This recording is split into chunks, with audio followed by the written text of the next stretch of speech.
আপনাদের স্বাগত জানাই আমি আমার কথা শুনবার জন্য। সম্প্রতি নির্বাচনী প্রচারণায় জামায়াত ইসলামীর আমির শফিকুর রহমান বলেছেন তিনি একজন আহত সৈনিক, তার দিকে চারদিক থেকে মিসাইল ছোড়া হচ্ছে। আমরা সবাই শুনি, আমরা সবাই দেখি এবং কম বেশি বুঝি। তিনি আহত হবেন কেন?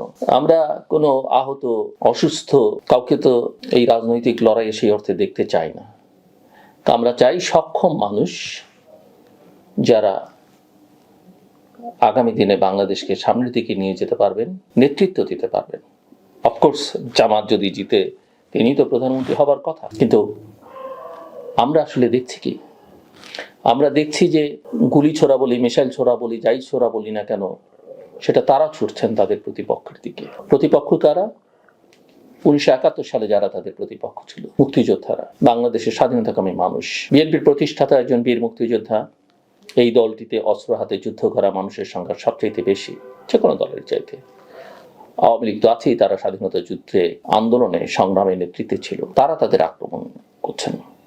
আর এই মুহূর্তে ওই শক্তির নেতৃত্ব যার হাতে, অর্থাৎ বাংলাদেশের মুক্তিযুদ্ধের পক্ষের শক্তির নেতৃত্ব যার হাতে, বিএনপি চেয়ারম্যান তারেক রহমান, তার দিকে তারা তীর ছুড়ছেন, আক্রমণ করছেন, তাকে নিয়ে তুচ্ছ-তাচ্ছিল্য করছেন। তিনি নিজে হয়তো সবসময় করছেন না, তার সতীর্থরা করছেন, তার সঙ্গীরা করছেন, তাদেরকে তিনি যাদেরকে মনোনয়ন দিচ্ছেন তারা করছেন, এবং তাদের যে মাউথপিস আছে দেশে এবং দেশের বাইরে তারা করছেন। সহানুভূতি থাকবার কথা। একসঙ্গে কিছুদিন তো আন্দোলন সংগ্রামে করেছিলেন, সরকারও ছিলেন, তারেক রহমানের প্রতি তো সহানুভূতি থাকবার কথা।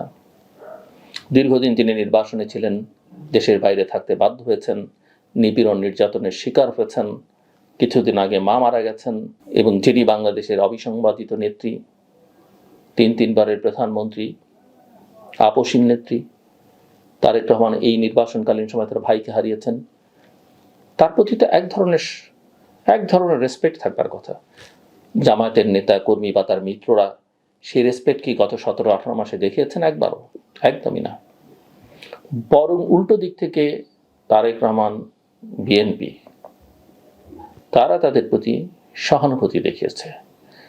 তারা অ্যাক্টও যেমন করেনি, রিয়াক্টও করেন, ভদ্রতার পরিচয় দিয়েছে, শালীনতার পরিচয় দিয়েছে।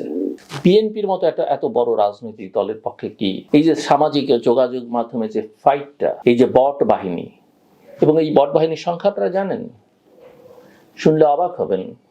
এই মুহূর্তে বাংলাদেশের নির্বাচনকে সামনে রেখে সামাজিক যোগাযোগ মাধ্যমে যারা অ্যাক্টিভ, তাদের অলমোস্ট 50% হচ্ছে বট। আর এই বট বাহিনী কাদের বট বাহিনী জানেন? আমার কোনো বিরোধ বা শত্রুতা নেই আমাদের সঙ্গে। অফকোর্স আমি তার ইডিওলজিক্যাল পজিশন, 1971-কে ঘিরে তার পজিশন আমি পছন্দ করি না, কিন্তু এই বট বাহিনী, এই অশ্লীলতা, এই সীমালঙ্ঘনকারী, ইসলাম কিন্তু সীমালঙ্ঘনকারীকে পছন্দ করেন, আল্লাহ তাআলা করেন না। এই শালীনতা বর্জিত বট বাহিনী জামায়াত ইসলামের কথা শুনলে পড়লে বোঝা যায়। আমরা যখন কেউ কথা বলি, কথা শেষ হওয়ার আগেই তারা ঝাঁপিয়ে পড়েন, একই সুর, একই তাল, একই লয়, এবং অনেকে আমাদের উপরে ভরসা করতে পারেন, অনেকে তাদের কথা বিশ্বাস করতে পারেন, কিন্তু বাংলাদেশের ইতিহাস বলে, তার চাইতে বড় কথা তাদের নিজেদের ইতিহাস বলে, তারা বারবার তাদের প্রতিজ্ঞা ভঙ্গ করেছেন, তাদের অঙ্গীকার ভঙ্গ করেছেন। তারা বলেন তারা দুর্নীতি নির্মূল করবেন। দুর্নীতি তো অন্যায়, আমরা সবাই জানি, একটা পাপ, আমরা সবাই জানি, কিন্তু এই অন্যায় পাপ বহুভাবে করা যায়, অন্যায্য কাজ বহুভাবে করা যায়, কোনোটা দৃশ্যমান, কোনোটা অদৃশ্যমান। তারা সরকারে ছিলেন, বিএনপির সঙ্গেই ছিলেন, অংশীদারিত্ব ছিল, দুজন মন্ত্রী ছিলেন, আজকে তারা প্রয়াত। তারা ঘুষ খাননি, কথা ঠিক, দৃশ্যমান কোনো দুর্নীতির সঙ্গে তারা ছিলেন না, কিন্তু তারা তাদের মন্ত্রণালয়ের যেসব সুযোগ সুবিধা, সেগুলো তারা খুঁজে বেছে তারা তাদের দলের লোকজনকে দিয়েছেন। সারা দেশে যে এনজিও প্রতিষ্ঠা করেছেন, তার একটা বড় অংশ ওই সময় তাদের অনুসারীরা, বিএনপি নয়। তো সেটা কি ন্যায় সঙ্গত? জামাত আসলে একদিকে দীর্ঘমেয়াদে তার পরিকল্পনা, সেই অপরিকল্পনা অনুযায়ী সে কাজ করে। পাকিস্তান আন্দোলন থেকে শুরু করে বাংলাদেশের স্বাধীনতার আন্দোলন, কখনো জামাত রাইট ট্র্যাকে ছিল না, সঠিক পথে কখনো ছিল না।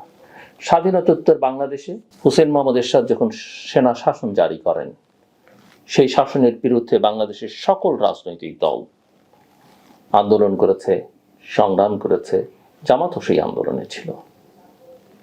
সকল দল মিলে সিদ্ধান্ত নিয়েছে এরশাদের অধীনে কেউ নির্বাচনে যাবে না। 1986 সালে একদিন আগে শেখ হাসিনা বলেছিলেন চট্টগ্রামে দাঁড়িয়ে, এই নির্বাচনে যারা যাবে তারা জাতীয় বেঈমান। একদিন পরে সিদ্ধান্ত, শেখ হাসিনার আওয়ামী লীগ নির্বাচনে গেল, সঙ্গে জামায়াতও ছিল। কেউ কেউ বলেন জামাতের সেখানে একটা বড় ভূমিকা ছিল।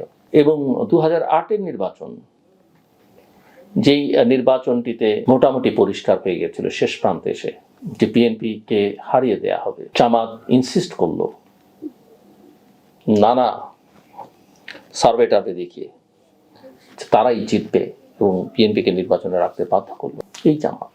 আপনাদের স্মরণ থাকবার কথা যে বিএনপির সঙ্গে আমরা ভারতের টানাপোড়েনের কথা জানি, কিন্তু বিরোধী দলের নেত্রী থাকাকালীন বেগম খালেদা জিয়াকে ভারত যে লাল গালিচা সংবর্ধনাই শুধু দেয়নি, যে সম্মান দিয়েছে ভারতে নিয়ে গিয়ে অতিথি করে। খুব কম মানুষ সেই সম্মান পায়।